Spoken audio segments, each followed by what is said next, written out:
Voilà, le premier. Attendez que mes batteries chargent. Dernier cours, c'est batteries. Ça, c'est des power banks, comme pour charger les iPhones. Des fois, elles sont plus grosses. Là, il y en a deux. Celle-là, il y en a juste deux. Les vertes, c'est des Panasonic NCR.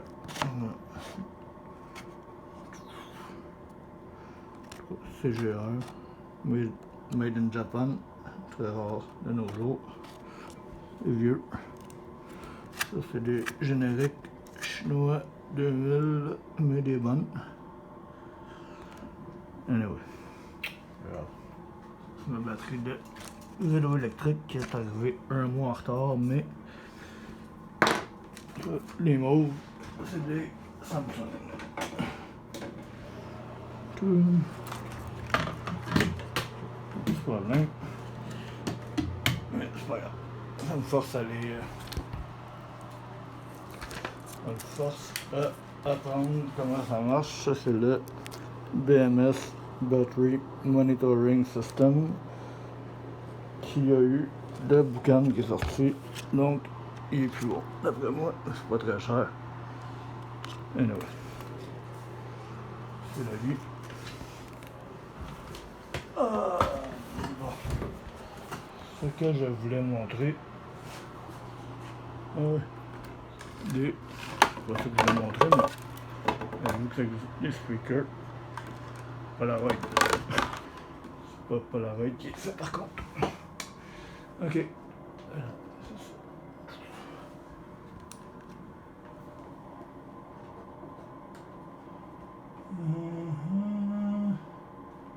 Voilà. Oh, je vais le lire, je sais pas si on voit. Est-ce qu'on voit?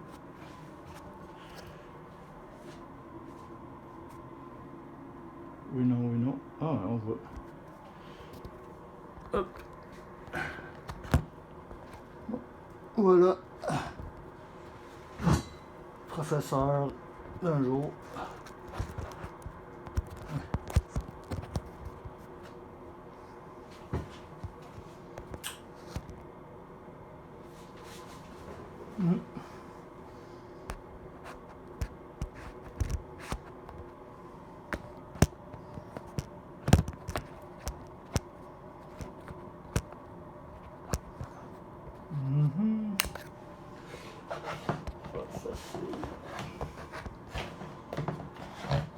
C'est la vie.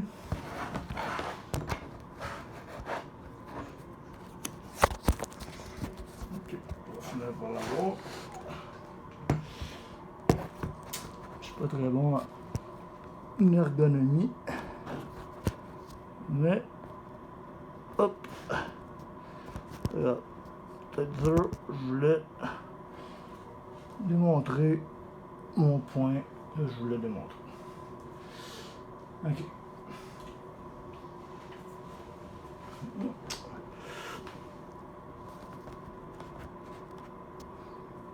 Voilà, magnifique cinéma douche, anciennement Voie lactée. Bon, la fameuse loi S2-2 et les décrets. Il y a des décrets, il y a des articles dans la loi. Les articles ont été abrogés maintes et maintes fois. Abrogés voulant dire c'est remplacé par. Les décrets aussi sont abrogés. Et il y a des arrêtés. Il y a des décrets puis des arrêtés. Je sais pas tout c'est quoi la différence. Mais c'est pas grave, ça ressemble pas mal. Puis c'est de la crosse. Bon, c'est de l'arnaque. Donc, ok, on part. Arrêté numéro 2020-005. Donc j'imagine que c'était le 5e arrêté de 2020, le 17 mars 2020, 4 jours après le 13 mars, la date de déclaration officielle de l'urgence sanitaire, loi sur la santé publique, chapitre S2-2, concernant l'ordonnance de mesures visant à protéger la santé de la population dans la situation de pandémie de la COVID-19. La ministre de la Santé et des Services sociaux, Danielle McCann, à l'origine, vu l'article 118 de la loi sur la santé publique, chapitre S2-2, on va aller le lire, et là, le gouvernement peut déclarer un état d'urgence sanitaire dans tout ou partie du territoire québécois lorsqu'une menace grave de la santé de la population, réelle ou imminente, exige l'application immédiate de certaines mesures prévues à l'article 123 pour protéger la santé de la population. Là, on va aller à 123, c'est ça, les lois, c'est des forward, puis que c'est comme jouer à serpent-échelle. Au cas de l'état d'urgence sanitaire, malgré toute disposition contraire, le gouvernement ou le ministre, cela a été habilité, peut, sans délai et sans formalité, pour protéger la santé de la population. 1. Ordonner la vaccination obligatoire de toute la population ou d'une certaine partie de celle-ci contre la variole ou contre une autre maladie contagieuse comme la COVID, menaçant gravement la santé de la population et, s'il y a lieu, dresser une liste de personnes ou de groupes devant être prioritairement vaccinés. Ordonner la fermeture des établissements d'enseignement ou de tout autre lieu de rassemblement.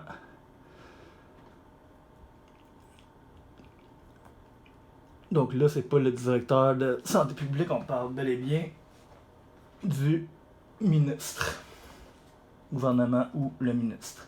Ordonner à toute personne, ministère, organisme, de lui communiquer ou de lui donner accès immédiatement à tout document ou à tout renseignement en sa possession, même s'il s'agit d'un renseignement personnel, d'un document ou d'un renseignement confidentiel. Ça, c'est sûr, c'est quand même quelque chose. Interdire l'accès à tout ou partie du territoire concerné ou n'en permettre l'accès qu'à certains, bon, ça c'est les zones, pas les zones, mais les régions. Les régions, ce qui est quand même ridicule, c'est pas par rue, c'est par région. Tout un moyen de protection.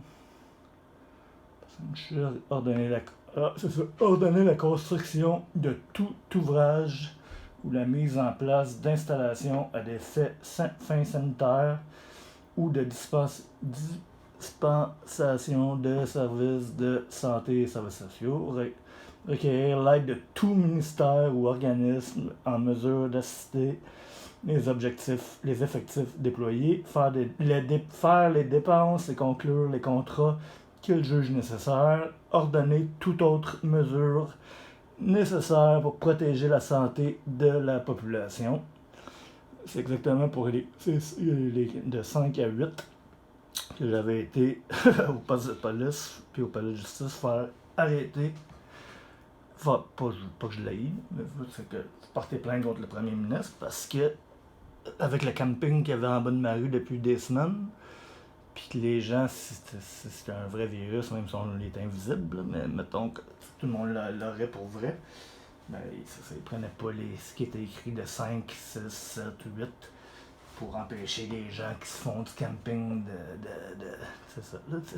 de pas être, le 2 mètres, là, s'il n'y a pas grand monde qui le suivait là-dedans. Le gouvernement, le ministre ou toute autre personne ne peut être poursuivi en justice pour un acte accompli de bonne foi dans l'exercice ou l'exécution de ses pouvoirs. Donc c'est ça, je l'avais pas lu avant d'aller au poste de police.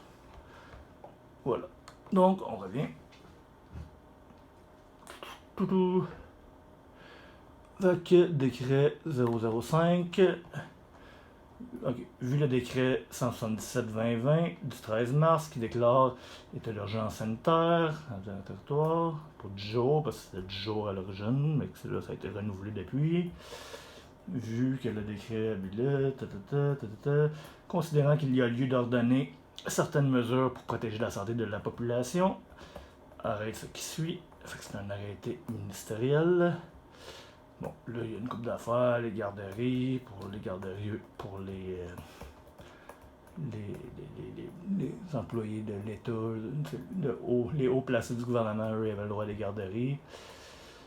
Mais, c'est ça, exactement. Ça m'a affecté. Ok. Donc, le 17 mars, sont suspendus les effets de tout jugement d'un tribunal ou de toute décision de la Régie du logement qui autorise la reprise d'un logement ou l'éviction du locataire d'un logement. Et sont également suspendus tout jugement, décision qui ordonne l'expulsion du locataire, blablabla, sauf des cas spéciaux. En gros, le 17 mars, les gens n'étaient plus dehors, plus possible, plus de tribunal du logement, plus d'éviction, c'est stand-by. Tout comme c'est bel et bien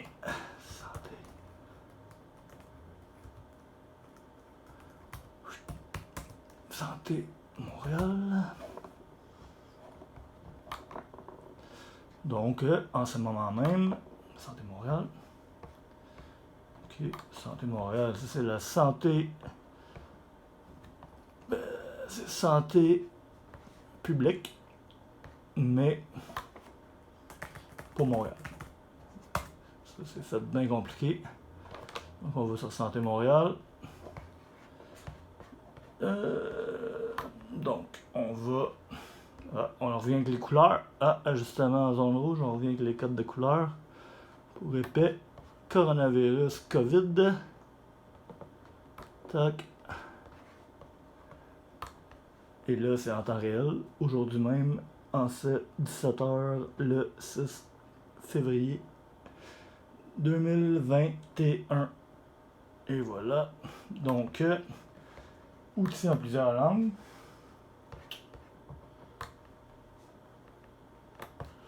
Logement. On est sur santé publique, santémontréal.qc.ca. 1, 2, 3, 4, 8, 9, 10, 11, 12, 13, 14, 15, 16, 17. 17 langues, donc on peut le mettre en mandarin, si ça vous tente. Mais moi je parle pas le mandarin, donc on va le mettre en français. C'est plus simple. Donc, logement et droits des locataires. Si vous ne pouvez pas... Ok, loyer, il est important de respecter votre bail, c'est un contrat, blabla, date prévue. Si vous ne pouvez pas payer votre loyer, parlez-en à votre propriétaire, vous pourriez trouver une entente, parler au comité logement, nanana. Si vous n'arrivez pas à établir une entente avec le propriétaire, il pourrait entamer un recours juridique contre vous si vous êtes considéré fautif par la Cour. La décision ou jugement qui autorisait la reprise du logement ou l'éviction d'un locataire s'applique seulement à la fin de l'état d'urgence sanitaire. Vous n'avez pas à quitter votre logement tout de suite si vous avez reçu une telle décision ou un tel jugement. C'est faux, premièrement, parce que, je vais vous montrer, il n'est pas possible d'expulser un locataire sauf si si le logement a été reloué avant le 17 mars, la date du décret que je vous ai montré, ou de l'arrêté. La suspension, donc ça c'est écrit en toutes, pas toutes, mais 17 langues, même tagalog pour les Philippines, italien, arabe, vraiment italien, je vous le dis. C'est vrai, droite à gauche,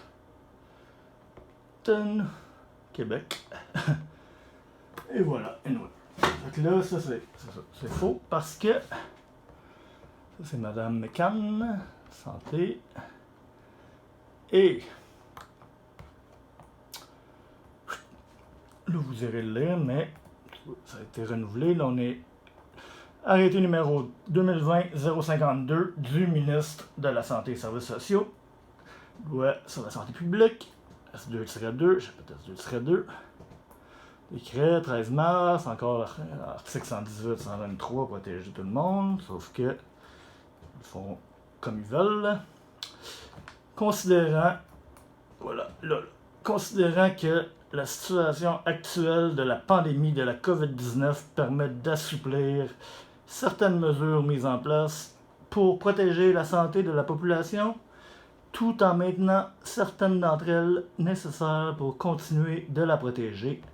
Arrête ce qui suit, que l'arrêté 2020-005, 17 mars, modifié par le décret le 689-2020, c'est que c'était le 2 mètres si possible, 2 mètres si possible, 1,5 mètres dans les classes, là tout d'un coup c'est rendu 1,5 pour les écoles pour faire des classes pas trop coupées dans les classes, et par l'arrêté du 7 juillet, soit abrogé c'est remplacé par, que le présent arrêté prenne effet le 20 juillet 2020, 3 jours avant que j'ai reçu ma demande du propriétaire. Et d'ailleurs, malgré les 4 mois entre le 17 mars et le 20 juillet 2020, 4 mois et 3 jours, il y a eu 2 fois plus, ça y est, 4 mois qu'il n'y a pas eu d'éviction, mais il y a eu 2 fois plus supposément, d'éviction en 2020, malgré la pandémie, qu'en 2019. Donc les 8 mois de 2020 d'éviction, si on enlève les 4 qu'il n'y en a pas eu, équivalent à 24 mois d'éviction 2019. Et bien sûr, le tribunal a changé. La Régie du logement, ça j'invente rien non plus, c'est pour ça que j'ai brûlé la lettre l'autre fois, ça va trop épais. Régie du logement. Checkez bien ça. Et voilà. Régie du logement, c'est devenu tribunal administratif du logement. Donc, de là, pourquoi j'ai brûlé ma lettre l'autre fois. Ah, en mandarin. C'est ça, oui, 17. Le 17 mars 2020. C'est le même que c'est écrit. Notre téléphone. Voilà. Donc, en gros, c'est ça. Fait que le 20 juillet, ils ont annulé l'interdiction de mettre les gens dehors. Santé publique, c'est bizarre parce qu'ils l'ont pas. Ils l'ont pas modifié. Vous voyez, le 15 mai, ils l'avaient modifié. Mars, avril, mai, ça a pris 2 mois quand même à traduire en 17 langues, mais ils l'ont pas remodifié. Mais sur la même page, regardez, 5 janvier 2021 pour les droits du travail, en plein d'autres langues aussi. Donc la page, elle est mise à jour, ça, selon les onglets, là, c'est un peu broche à foin selon moi, là, parce qu'ils mettent même pas les mêmes. C'est même pas aligné, puis c'est pas les mêmes grosseurs de caractères. Je pense qu'il doit avoir un traducteur, puis il envoie sa partie, puis that's it, mais c'est pas grave. Ce qui est grave, c'est qu'il n'y a pas qu'un coordonnateur qui est capable de. On parle même pas de la poche gauche ou de la poche droite, parce qu'on parle du gouvernement du Québec. C'est la poche droite avec des sous-poches dans la même poche, qui sont même pas capables de suivre leur propre logique. C'est ça. Fait que le 20 juillet, c'est quand que les restaurants ont réouvert, blablabla, mais ça n'a pas été tellement long. Juste après la rentrée, boum, on est tombé avec les codes de couleur, octobre. Puis au point d'en arriver à un couvre-feu que l'on vit présentement, que je doute fortement que c'est pour prévenir la pandémie parce qu'il n'y a pas grand monde qui sort dehors la nuit à moins 20, mais c'est ça, c'est un passage obligé comme ils disent. Chaque pays fait son peut-être pas être égaux. Je sais pas, c'est bizarre. Mais ce que moi qui m'enrage, c'est pas que je sois dehors, je suis content de déménager, j'ai vraiment hâte d'ailleurs. Mais c'est qu'ils suivent pas leur consigne, leur propre logique, d'avoir remis les évictions, ok, c'est correct, en juillet, ouvert les restaurants, mais là, tout a refermé et c'est supposément pire que jamais, mais ils n'ont pas remis leur consigne à ce niveau-là. Donc, c'est encore plus des criminels. Exactement. Christian Dubé, champion du monde, comptable, 2 Et c'est ça. Que je vais continuer mon déménagement. Je vais aller faire mon autre matelas. Hier d'ailleurs.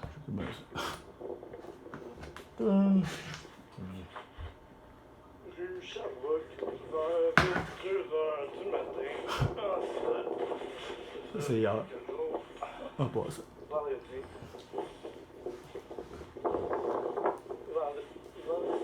pandémique. Voilà. J'ai inventé un matelas. Ils veulent tout seul. Bon, moi, j'ai profité de mon jugement du tribunal du logement, comme quoi je suis évincé et que ma rétractation de jugement n'a pas été approuvée. J'ai brûlé la lettre, je sais pas quand il faut que je parte. Mais je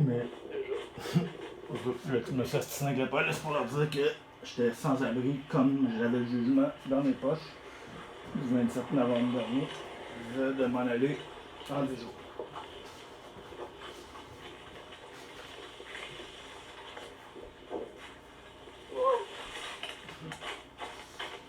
Donc là, c'est pas tellement mieux prouver que je suis itinérant. J'ai dit la vérité, je déménageais, j'avais trouvé mon appart, mais techniquement, si c'est pas un bien essentiel de déménager mon matelas, ça c'est plus que du yoga. C'est ridicule. Anyway, ils ont été corrects, les deux policiers, la fille puis le gars. Ils ont compris, mais ils hésitaient. J'avais le papier dans mon jugement dans les poches. Avec une bière, mais j'expliquais que c'était le même ingrédient actif que le Purel, puis que je pensais qu'on était obligé en tant qu'itinérant, c'est la première fois que ça m'arrive, d'avoir une bière dans les mains. Oh.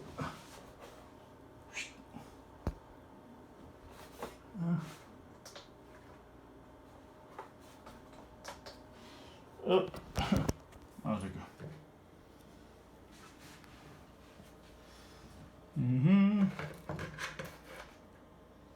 Anyway, alors. Ça a été quand même long, mais c'est pas grave, pas pressé. Ça en est plein de draps. Puis, Sherbrooke et Parc La Fontaine à l'ouest. J'ai passé Notre-Dame, j'étais quasiment rendu à Prince-Arthur, Saint-Laurent. Puis j'avais faim, fait qu'il y avait la belle province sur Saint-Laurent qui était ouverte. Mais, je me doutais très bien que c'était pas pour les gens, mais fait qu'il y avait des Uber Eats, des livreurs qui rentraient. J'ai dit, y a-t-il moyen de commander? Là, je déménage, je suis en marde, puis j'ai vraiment faim.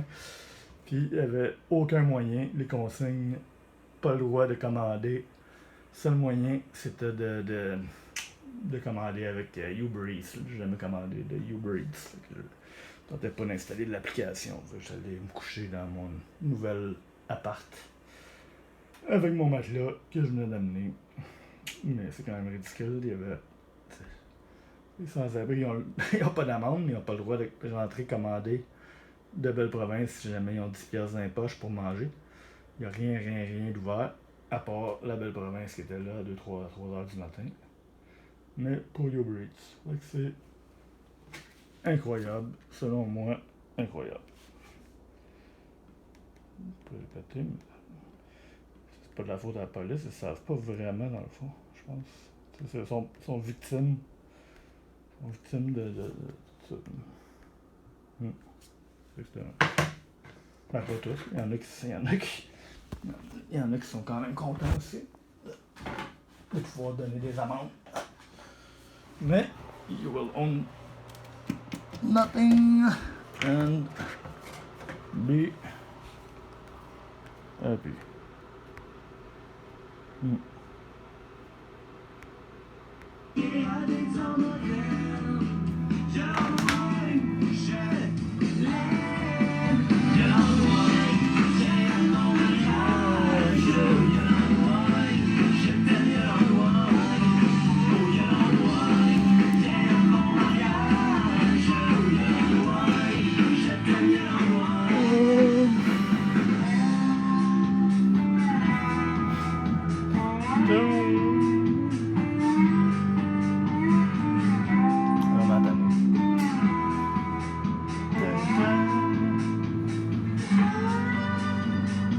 J'ai jamais su aujourd'hui, mais si t'es entre guillemets.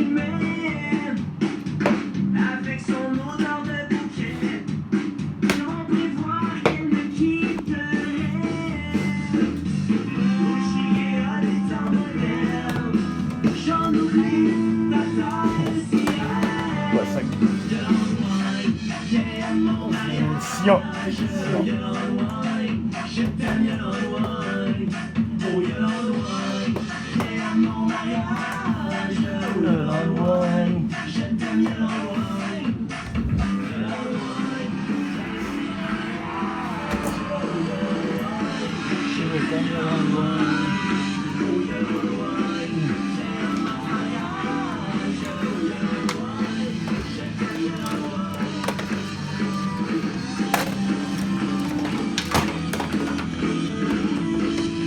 Et voilà, c'est ce qui est fait pour aujourd'hui.